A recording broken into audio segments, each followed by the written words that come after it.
आज की इस गहन चर्चा में बहुत बहुत स्वागत है। आज हमारे पास जो स्रोत है ना, वो सच में बेहद खास है। हाँ, बिल्कुल। और मुझे लगता है कि ये विषय हर किसी को एक बार तो सोचने पे मजबूर कर ही देगा। सही कहा। तो हमने आज जो आधार बनाया है, वो है कक्षा 9 की हिंदी पाठ्यपुस्तक का एक बहुत ही मशहूर व्यंग्य निबंध। नाम है प्रेमचंद के फटे जूते, जिसे महान व्यंग्यकार हरिशंकर परसाई जी ने लिखा है। और इसके साथ ही हमने इस पाठ से जुड़े सारांश, प्रश्नोत्तर और जो विश्लेषणात्मक सामग्री है ना, उसको भी अपने स्रोतों में शामिल किया है। बिल्कुल। तो आज का हमारा जो मिशन है, मतलब हमें ये डिकोड करना है कि कैसे इस बस एक साधारण सी तस्वीर जिसमें एक महान लेखक के जूते फटे हुए हैं, वो हमारे समाज के दिखावे, हमारी खोखली होती सोच और एक सच्चे रचनाकार के संघर्षों की पूरी पोल खोल देती है। हाँ, और वो तस्वीर सच में अपने आप में एक पूरी कहानी कहती है। तो चलिए सीधे उसी तस्वीर की कल्पना से शुरू करते हैं। मतलब सोचिए, महान उपन्यासकार और युग प्रवर्तक मुंशी प्रेमचंद अपनी पत्नी के साथ तस्वीर खिंचवा रहे हैं। सिर पर एक मोटे कपड़े की साधारण सी टोपी है, धोती कुर्ता पहना हुआ है, गालों की हड्डियां एकदम साफ उभरी हुई दिख रही हैं। हाँ, मतलब एक बहुत ही आम इंसान जैसी छवि है। बिल्कुल। लेकिन जब नजर उनके पैरों की तरफ जाती है ना, तो वहां कुछ ऐसा है जो एकदम से चौंका देता है। हाँ, उनके वो कैनवस के जूते हैं ना। सही कहा। उन्होंने कैनवस के जूते पहने हैं, जिनके फीते बिल्कुल बेतरतीब तरीके से बंधे हैं। और सबसे अजीब बात, उनके बाएं जूते में एक बड़ा सा छेद है। और उस छेद से उनके पैर की उंगली साफ साफ बाहर झांक रही है। मतलब एक तस्वीर खिंचवाते वक्त ऐसा जूता, ये तो किसी के भी मन में एक गहरा विरोधाभास पैदा कर सकता है। बिल्कुल कर सकता है। एक तरफ हम उस इंसान की बात करें जिसे साहित्य की दुनिया में उपन्यास सम्राट का रुतबा हासिल है। हाँ, मुंशी प्रेमचंद। और दूसरी तरफ उनकी ये तस्वीर एक बिल्कुल अलग ही हकीकत बयां कर रही है। जब परसाई जी की पारखी नजर इस तस्वीर पे पड़ती है ना, तो वो सिर्फ एक फटे जूते का वर्णन नहीं करते। तो फिर वो क्या देख रहे थे उसमें? वे इस जूते को एक खिड़की की तरह इस्तेमाल करते हैं। एक ऐसी खिड़की जिससे हम समाज की उन विडंबनाओं को देख सकते हैं जिन पर अक्सर पर्दा पड़ा रहता है। पर्दे की बात से मुझे इस निबंध का वो हिस्सा याद आ रहा है जो आज के दौर में और भी ज्यादा प्रासंगिक लगता है। आप दिखावे की संस्कृति की बात कर रहे हैं ना? बिल्कुल। मतलब आज हम इंस्टाग्राम और सोशल मीडिया के दौर में जी रहे हैं, जहां लोग एक तस्वीर के लिए महंगे कपड़े किराए पर ले आते हैं, दर्जनों फिल्टर लगाते हैं। हाँ, ताकि दुनिया को यकीन दिला सके कि उनकी जिंदगी कितनी परफेक्ट है। सही कहा। और परसाई जी ने स्रोतों में जो उदाहरण दिए हैं, वे बताते हैं कि इंसान की ये फितरत कोई नई नहीं है। अरे हाँ, निबंध के अनुसार तो लोग फोटो खिंचाने के लिए दूसरों का कोट, मोटर और यहाँ तक कि बीवी भी मांग लेते हैं। हाँ, और एक जगह तो जिक्र है कि लोग इत्र लगाकर फोटो खिंचाते हैं, शायद इस उम्मीद में कि फोटो में खुशबू आ जाए। बिल्कुल, मतलब दिखावे की भी कोई हद होती है। तो ऐसे माहौल में मेरे दिमाग में एक बहुत ही व्यावहारिक सवाल उठता है। क्या सवाल? अगर प्रेमचंद को पता था कि उनकी तस्वीर खींची जा रही है, तो क्या वे अपनी धोती को थोड़ा नीचे खींचकर उस फटे जूते को छिपा नहीं सकते थे? ये एक बहुत स्वाभाविक सवाल है। मतलब इसमें तो कोई पैसा भी नहीं लगता ना, बस जरा सा प्रयास ही तो करना था। और यहीं पर वो मनोवैज्ञानिक बिंदु आता है जहां प्रेमचंद का असली व्यक्तित्व समाज के बाकी लोगों से बिल्कुल अलग खड़ा होता है। अच्छा, कैसे? प्रेमचंद में पोशाकें बदलने का गुण नहीं था। पोशाकें बदलने का गुण मतलब सिर्फ कपड़ों की बात हो रही है? नहीं, इसका मतलब सिर्फ कपड़ों को बदलने से नहीं है। ये उस दोहरेपन के बारे में है जो हम अक्सर अपनी जिंदगी में अपनाते हैं। जैसे घर के लिए अलग चेहरा और दुनिया को दिखाने के लिए अलग चेहरा। बिल्कुल। प्रेमचंद अंदर और बाहर से एक समान थे। वो यथार्थवादी थे। उन्हें पर्दे का मतलब अपनी कमियों को छिपाने के इस खेल का कोई शौक नहीं था। लेकिन कमियों को छिपाना तो इंसानी फितरत है ना। कोई भी इंसान ये नहीं चाहता कि दुनिया उसकी कमजोरियों का मजाक उड़ाए। हाँ, वो तो है। तो क्या वो सच में इतने बेपरवाह हो सकते थे? वे बेपरवाह इसलिए थे क्योंकि वे सच्चाई को स्वीकार कर चुके थे। उनके चेहरे पर जो एक गहरा विश्वास इस तस्वीर में झलकता है ना, वो इसी स्वीकृति से आता है। मतलब वो अपनी आर्थिक तंगी से शर्मिंदा नहीं थे।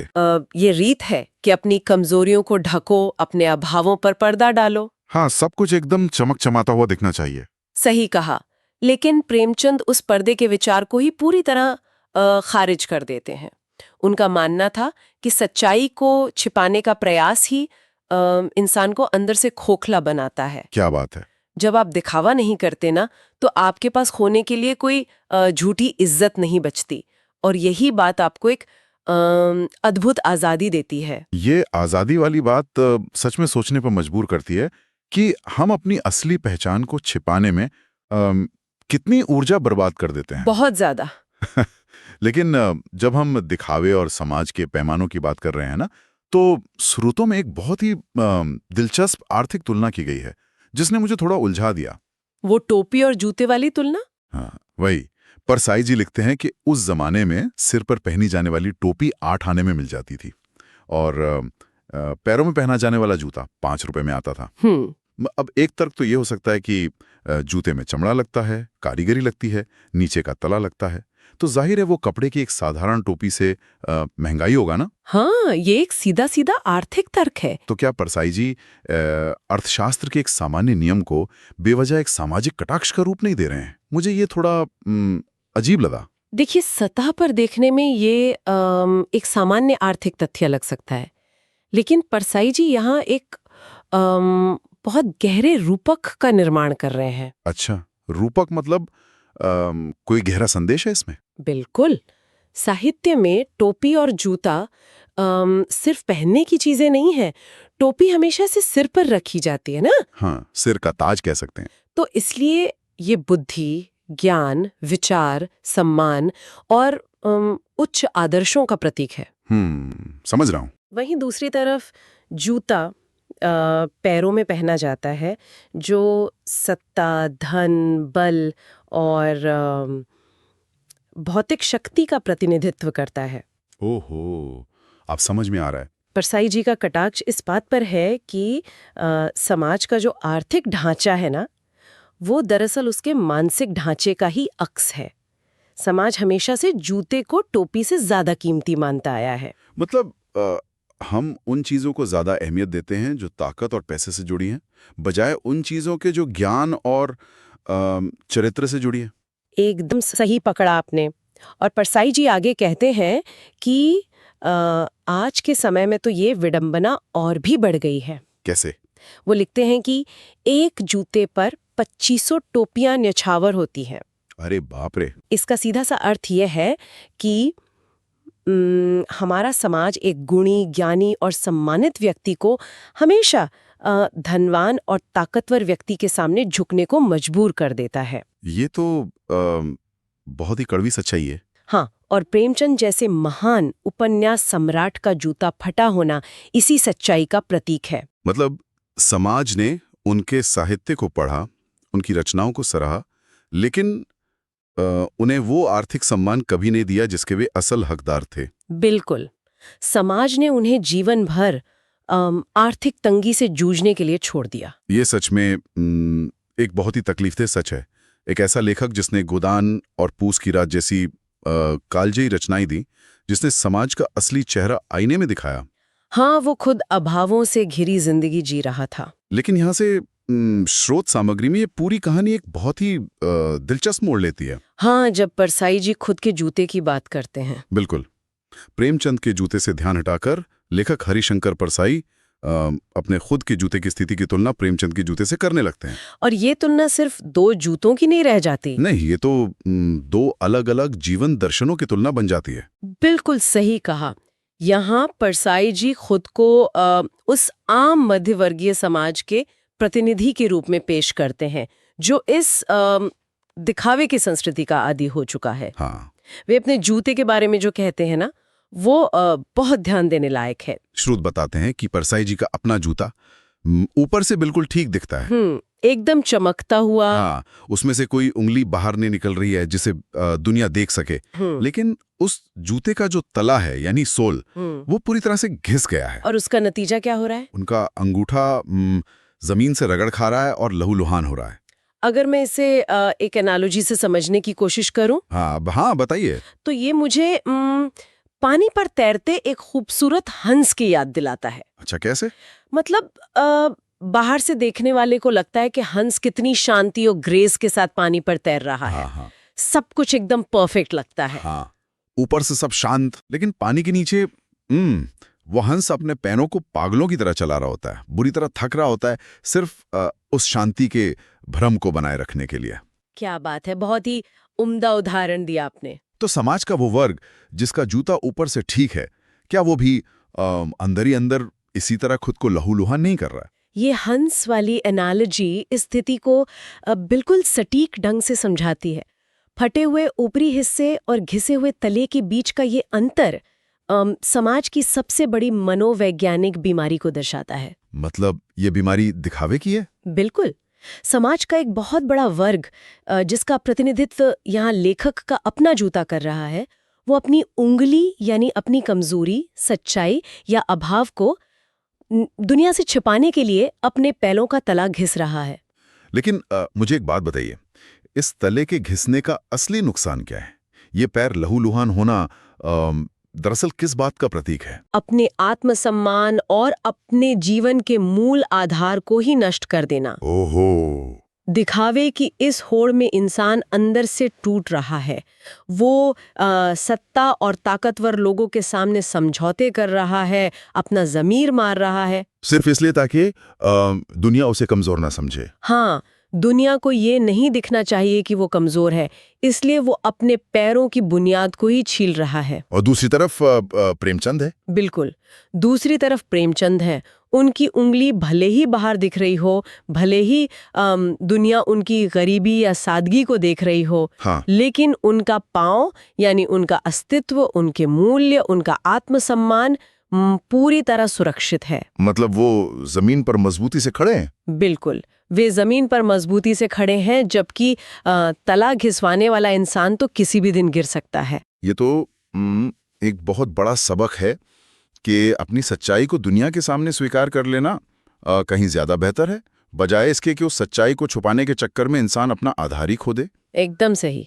लेकिन यहाँ एक पेंच है। क्या? एक ऐसा सवाल जो भौतिक विज्ञान और तर्क दोनों को चुनौती देता है। अच्छा, ऐसा क्या सवाल है? अगर प्रेमचंद अपना तला सुरक्षित रखकर चल रहे थे, तो आखिर उनका जूता ऊपर से फटा कैसे?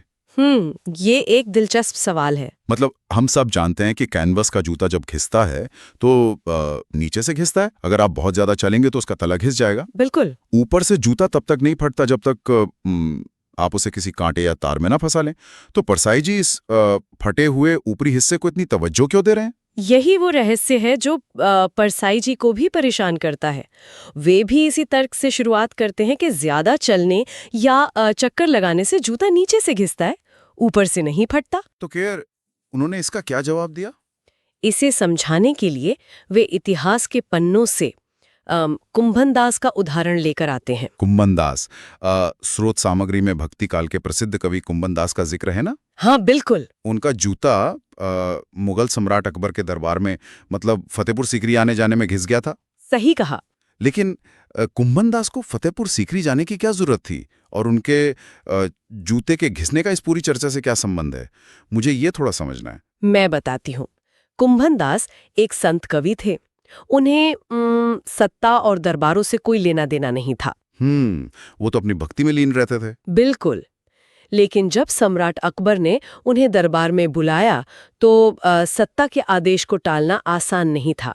उन्हें मजबूरन फतेहपुर सीकरी जाना पड़ा। तो वहां जाने आने में उनका जूता घिस गया। हाँ, लेकिन बात सिर्फ जूते की नहीं है। सत्ता के गलियारों के चक्कर लगाने, राजाओं के सामने सिर झुकाने और दरबारी औपचारिकताओं को निभाने की इस प्रक्रिया में उनके जूते का तला घिसा। मतलब ये सिर्फ जूते का खराब होना नहीं था? नहीं, ये उनके आध्यात्मिक सुकून और स्वाभिमान का घिसना था। उन्हें इस बात का गहरा पछतावा था कि इन सांसारिक चक्करों में पड़कर वे अपने इष्ट भगवान का नाम भी भूल गए। ओहो। परसाई जी इस उदाहरण से ये स्थापित करते हैं कि जब आप सत्ता और धन के सामने झुकते हैं, उनके चक्कर लगाते हैं, तो आपका तला घिस जाता है। अरे वाह, अब कड़ियां जुड़ रही हैं, है ना?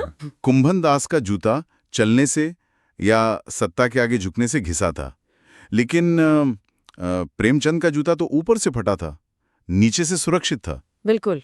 इसका मतलब है कि उन्होंने सत्ता या समाज के झूठे पैमानों के चक्कर नहीं लगाए। एकदम सही समझे आप। तो फिर जूता फटा कैसे? क्या रास्ते में कोई ऐसी चीज आ गई थी जिससे उनका जूता टकरा गया? स्रोत में एक शब्द का बार बार इस्तेमाल हुआ है, टीला। हाँ, टीला। परसाई जी इसी टीले और ठोकर के रूपक के जरिए इस व्यंग्य की सबसे बड़ी गुत्थी सुलझाते हैं। ये टीला आखिर है क्या? ये टीला रास्ते में पड़ा कोई मिट्टी या पत्थर का ढेर नहीं है।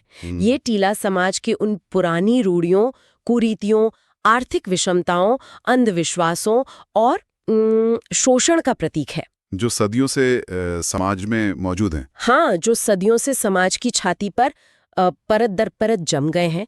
इन टीलों ने इंसानियत का रास्ता रोक रखा है। अगर हम प्रेमचंद के साहित्य को देखें तो ये टीले हमें उनके पात्रों की जिंदगी में साफ दिखाई देते हैं। बिल्कुल दिखाई देते हैं।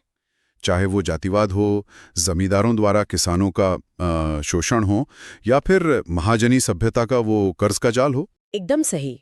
और परसाई जी कहते हैं कि नदियां भी जब रास्ते में कोई पहाड़ या टीला देखती है ना, तो वे अपना रास्ता बदल लेती हैं, किनारा करके निकल जाती हैं। मतलब रास्ता आसान कर लेती हैं। हाँ, बहुत से लोग, यहाँ तक कि बहुत से लेखक भी समाज की इन सख्त बुराइयों से किनारा करके, समझौता करके अपनी जिंदगी को आसान बना लेते हैं। वे टीले से टकराने का जोखिम नहीं लेते।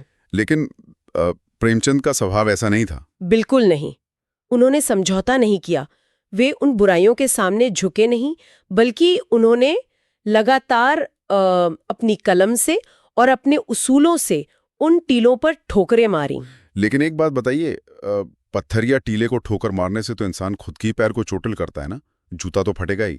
और यही तो उनका बलिदान था। बलिदान? हाँ, समाज की इन सख्त और पथराई हुई बुराइयों से लगातार टकराने के कारण, उनसे संघर्ष करने के कारण उनका जूता ऊपर से फट गया। मतलब उन्होंने समाज की गंदगी को साफ करने के लिए अपनी आर्थिक और सामाजिक स्थिति को दांव पर लगा दिया।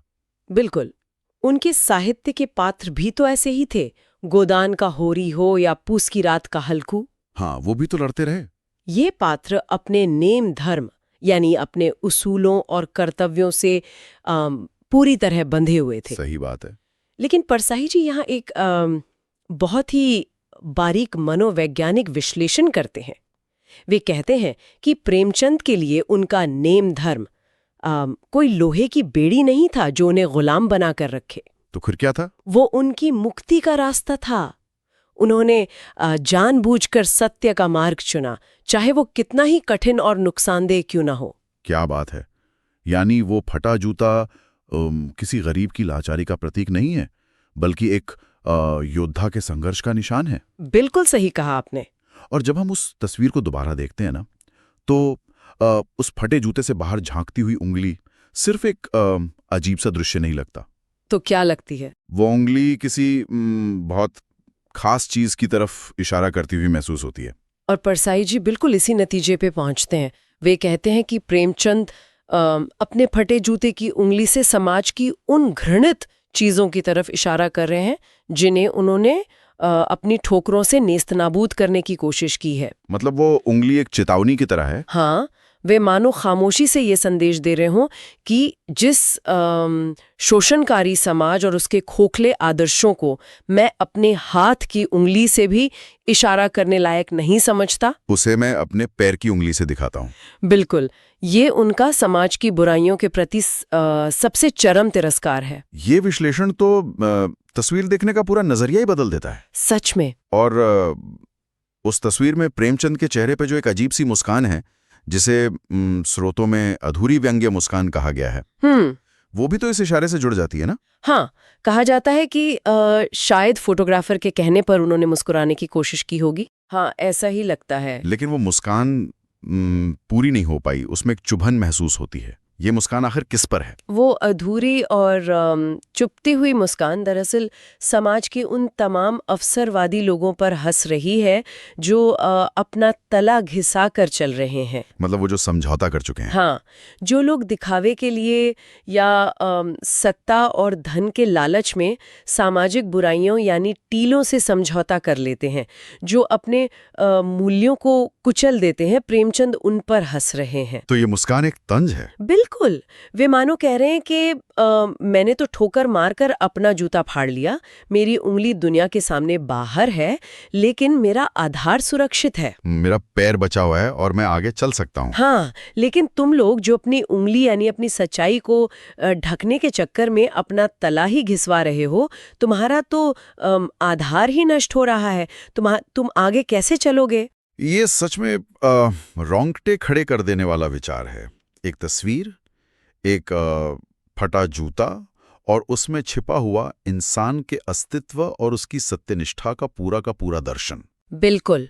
अगर हम इस पूरे विश्लेषण को समेटें तो ये बात शीशे की तरह साफ हो जाती है कि ये पाठ हमें क्या सिखाता है। हाँ, ये बताता है कि सच्ची महानता क्या है। और वो क्या है? ये पाठ हमें सिखाता है कि सच्ची महानता महंगे कपड़ों, भारी आडंबर या समाज में आपकी आर्थिक हैसियत से तय नहीं होती। सही कहा। महानता ईमानदारी में है, अपने आत्मसम्मान को हर हाल में बचाए रखने में है और अपनी बात पर, अपने उसूलों पर अडिग रहने में है। फिर चाहे समाज उस ईमानदारी के बदले आपको कोई इनाम दे या आपको गरीबी में धकेल दे। बिल्कुल। प्रेमचंद का वो फटा जूता कोई शर्मिंदगी का विषय हो ही नहीं सकता। हाँ, वो तो उनके अदम्य साहस का, उनके संघर्ष का और सत्य के प्रति उनकी निष्ठा का एक मेडल है।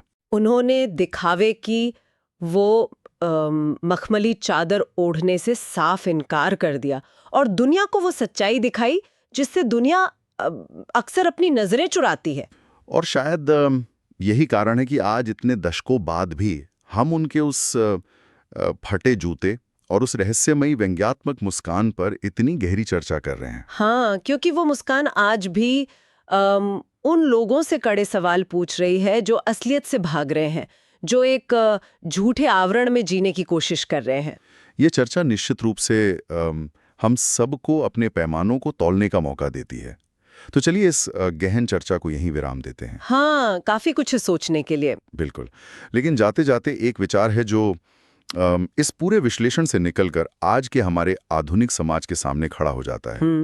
ये सोचने वाली बात है कि आज की इस दुनिया में जहां हर तस्वीर एडिट की जाती है और हर कमी पर फिल्टर लगा दिया जाता है, हाँ। उन शानदार रूप रंग और चमकते प्रोफाइल्स के पीछे कितने ऐसे घिसे हुए और लहूलुहान तले छिपे होंगे। सच में। क्या दिखावे की इस होड़ में सिर्फ एक झूठी उंगली को दुनिया से छिपाने के लिए कई हम सब अपने जीवन के सबसे मजबूत आधार को ही तो लहूलुहान नहीं कर रहे हैं? ये तो एक बहुत गहरा सवाल है। हाँ, और ये एक ऐसा सवाल है जो प्रेमचंद की वो अधूरी मुस्कान